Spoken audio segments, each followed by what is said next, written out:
Hallelujah, प्रभु की स्तुति हो। सभी को जय मसीह की।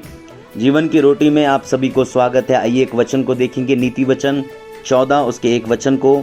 हर बुद्धिमान स्त्री अपने घर को बनाती है, पर मूढ़ स्त्री उसको अपने ही हाथों से ढा देती है। हालेलुया। आज मेरे प्रिय भाई बहनों, ये वचन के द्वारा परमेश्वर हमसे बात करने के लिए जा रहे हैं। आइए वचन की ओर हम गौर करेंगे, इसमें ध्यान करेंगे। परमेश्वर के वचन में लिखा है, बुद्धिमान स्त्री अपने घर को बनाती है। हालेलुया। पर मूर्ख अपने ही हाथों से ढा देती है। हालेलुया। भाइयों और बहनों, इस वचन में केवल घर बनाने की बात नहीं है, यह घर की आत्मिक नींव की बात हो रही है। हालेलुया। जिसमें हमारा घर टिका होता है। हालेलुया। जैसे नींव के बगैर एक घर टिकना मुश्किल है, उसी तरह हमारे आत्मिक जीवन में हालेलुया आत्मिक नींव के बगैर हम कभी भी घर की नींव को पूरे मजबूत तरीके से हम नहीं बिठा सकते। हालेलुया। आज ये बात जानने की जरूरत है कि जो घर जो संसार में बनता है वो ईंट से बनता है, वो पत्थर से बनता है, वो सीमेंट से बनता है। हालेलुया। पर आत्मिक क्षेत्र का जो नींव है वो प्रेम, प्रार्थना और बुद्धि और परमेश्वर के भय से घर परिवार में बनता है। हालेलुया। हालेलुया। परमेश्वर की स्तुति हो। एक बुद्धिमान स्त्री मेरे प्रिय भाई बहनों अपने घर को केवल अपने शब्दों से नहीं बल्कि अपने व्यवहार और प्रार्थना से बनाती है। जब घर में परेशानी आती है मेरे प्रिय भाई बहनों, वह तुरंत हार नहीं मानती। जो बुद्धिमान स्त्री है वह पहले परमेश्वर के सामने घुटने टेकती है, एक बुद्धिमान स्त्री, और कहती है परमेश्वर से, प्रभु मुझे सही शब्द बोलने की बुद्धि दे और सही निर्णय लेने की समझ दे। भाइयों और बहनों, कई बार एक घर बड़ी समस्या से नहीं बल्कि छोटी छोटी बातों, कठोर शब्द और गलत प्रतिक्रिया से कमजोर होता है। हमारा बोलना छोटी छोटी बातों के द्वारा, कठोर शब्दों के द्वारा हमारा घर दिन ब दिन कमजोर हो जाता है। इसलिए बुद्धिमानी यह नहीं कि हमें हर बात का जवाब देना आता है, बुद्धिमानी यह है कि कब बोलना है और कब चुप रहना है, ये हमें पता होना चाहिए। बुद्धिमान स्त्री की खासियत है। हालेलुया। एक कठोर शब्द मेरे प्रिय भाई बहनों दिल को तोड़ सकता है, लेकिन एक प्रेम से बोला हुआ शब्द टूटे हुए मन को जोड़ सकता है। यही है बुद्धिमानी हालेलुया स्त्री की खासियत। बुद्धिमान स्त्री घर में आग नहीं लगाती, बुद्धिमान स्त्री घर को शांति से बनाए रखती है। वह शिकायत से ज्यादा बुद्धिमान स्त्री प्रार्थना करती है। वह दोष देने से ज्यादा सुधारने की कोशिश करती है। वह घर को नियंत्रण करने से ज्यादा परमेश्वर के हाथों में समर्पित करती है। हालेलुया।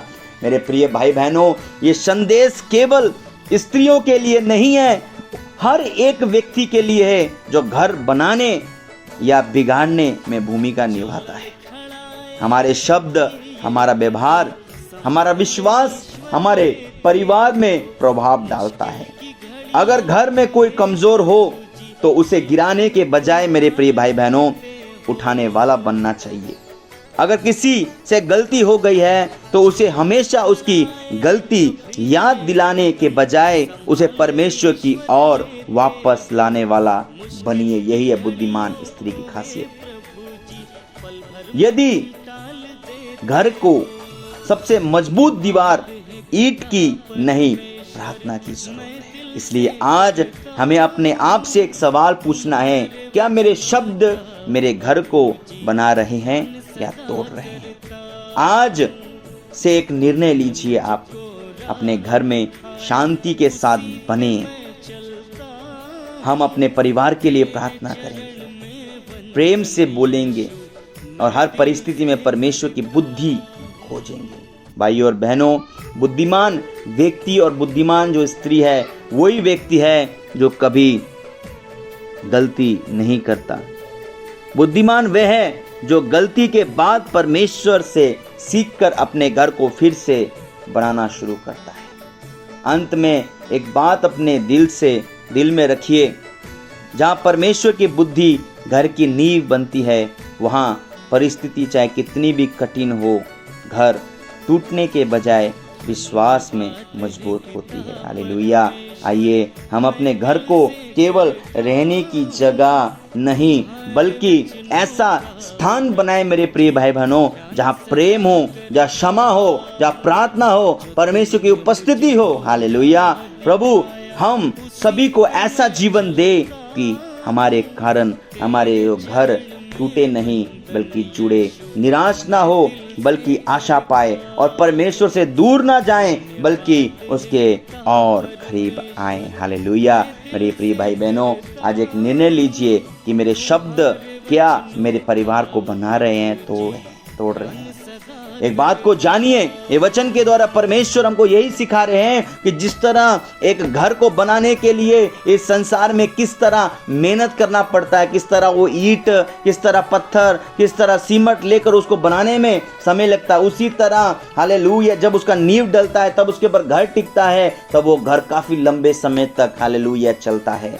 इसी तरह हमारा आत्मिक क्षेत्र का जीवन भी, यदि हमारे जीवन में प्रेम नहीं है, यदि हम किसी को क्षमा नहीं कर पा रहे, यदि हमारा शब्द जो है कठोर बड़ा भरा है, तो हम किस तरह आत्मिक क्षेत्र में अपने नींव को मजबूत कर सकते हैं, हम किस तरह अपने घर को बना सकते हैं। जांचने की जरूरत है मेरे प्रिय भाई बहनों। आज एक बात को जान लीजिए कि मैं अपने घर को पूरे बुद्धिमानी के साथ में मैं बनाऊंगा। हालेलुया। आज एक निर्णय लीजिए, मेरे शब्द हैं किसी को हालेलुया ठोकर का नहीं, किसी को हालेलुया मेरे शब्द ठेस का नहीं बल्कि प्रेम का शब्द होगा। हालेलुया। आज से एक निर्णय लीजिए कि मैं अपने घर को हालेलुया पूरे बुद्धिमानी के साथ में मैं बनाऊंगा। आइए हम प्रार्थना में जाएंगे, वचन के द्वारा अपने आंखों को बंद कीजिए और आइए हम प्रार्थना में जाएंगे। हालेलुया। पवित्र परमेश्वर पिता अब्बा, ये वचन के द्वारा प्रभु हालेलुया एक एक भाई बहनों को आपके हाथों में समर्पित करते हैं। हालेलुया। यीशु मसीह के नाम से एक एक जन को ब्लेस कीजिए पिता। हर एक जन प्रभु अपने घर को पूरे बुद्धिमानी के साथ में बनाने के लिए हम प्रार्थना करते हैं प्रभु। यीशु मसीह के नाम से हर एक मूर्खता यीशु के नाम से प्रभु हम कैंसिल करते हैं पिता। पूरा बुद्धिमानी के साथ में प्रभु अपने घर को प्रभु चलाने वाले प्रभु ये भाई बहन बनने के लिए हम प्रार्थना करते हैं प्रभु। जिन्होंने ये वचन को सुना है प्रभु, एक एक जनों को आपके हाथों में समर्पित करते हैं पिता परमेश्वर अब्बा। एक एक जन को आपके हाथों में समर्पित करते हैं, यीशु मसीह के नाम से मांगते हैं। आमीन आमीन आमीन। मेरे प्रिय भाई बहनों, ये वचन को दूसरे तक भी शेयर कीजिए।